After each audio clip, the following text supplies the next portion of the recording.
नमस्कार दोस्तों मैं आज ईपीएस 95 पेंशन भोगियों की दशा, उनकी जायज मांगों और सरकार की विफलताओं पर विस्तार से चर्चा करना चाहता हूं।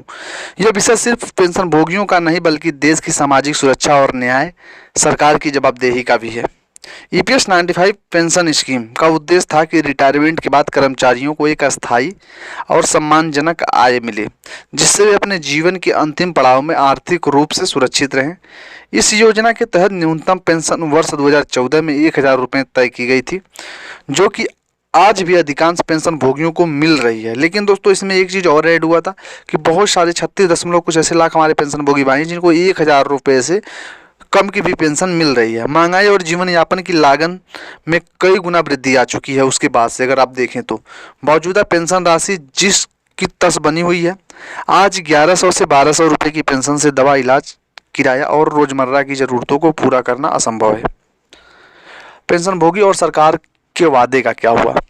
ईपीएस 95 पेंशन भोगियों की मुख्य मांगे थी न्यूनतम पेंशन 7500 प्रतिमाह किया जाए, महंगाई और इसमें डीए का लाभ मिले जैसे अन्य सरकारी पेंशनर्स को मिलता है, रिटायरमेंट के बाद मुफ्त चिकित्सा सुविधा मिली।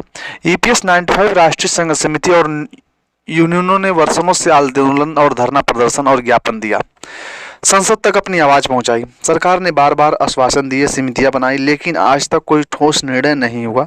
सरकार की नाकामयाबी तथ्यों के आईने में 2014 के बाद आज तक ईपीएस 95 पेंशन भोगियों को कोई उल्लेखनीय वृद्धि नहीं हुई है। संसद की स्थायी समिति ने श्रम मंत्रालय को स्पष्ट निर्देश दिया था कि ईपीएस 95 के तीसरे पक्ष का मूल्यांकन 2025 के अंत तक पूरा हो और तत्काल न्यूनतम पेंशन बढ़ाई जाए। वित्त मंत्रालय को 2020 में न्यूनतम पेंशन 2000 रुपये करने का प्रस्ताव भेजा गया था, परंतु उसको मंजूरी नहीं दी गई। पेंशनरों के प्रतिनिधि जो मंडल था, उन्होंने 2024 से 25 के बजट से पहले वित्त मंत्री से मुलाकात की, परंतु फिर भी निर्णय टालता रहा। सरकार ने सिर्फ आश्वासन दिए, लेकिन पेंशनरों की हालत जस की तस रही। आज भी लाखों पेंशनर्स 1100-1200 में गुजारा करने को मजबूर हैं। कुछ पेंशनर्स ऐसे भी हैं जिनको 1000 से कम भी पैसा दिया जाता है। पेंशन भोगियों की वर्तमान स्थिति एक सामाजिक विफलता है सरकार की।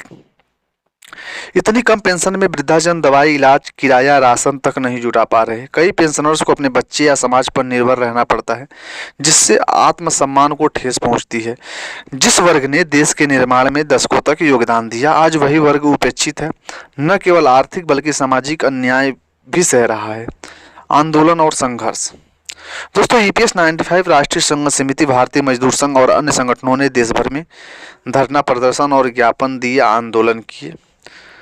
समिति ने चेतावनी दी कि यदि सिर्फ आश्वासन ही मिलते रहे तो बड़े स्तर पर विरोध दर्ज कराएंगे। आप लोगों को पता है कि कुशीनगर में जो मीटिंग हुई थी, वहां से कमांडर सुखराव राउत साहब ने साफ स्पष्ट किया था कि ईपीएस 95 पेंशनरों की या तो पेंशन बढ़ाई जाए, नहीं तो हम बड़े स्तर पर आंदोलन को राह दिखाएंगे। सरकार के तर्क और उनका जवाब भी हमें मिला है। सरकार का तर्क है कि ईपीएस 95 की स्कीम में फंड की स्थिति और वित्तीय बोझ के कारण पेंशन बढ़ाना आसान नहीं है, लेकिन सवाल यह है कि देश की आर्थिक प्रगति का लाभ उन लोगों तक नहीं पहुंचना चाहिए जिन्होंने अपनी देश वो अपनी जवानी देश के नाम की है। सरकार की अन्य योजनाओं में करोड़ों खर्च किए गए, तो पेंशनर की निश्चित जो मांगे हैं वो क्यों अनसुनी हो रही हैं?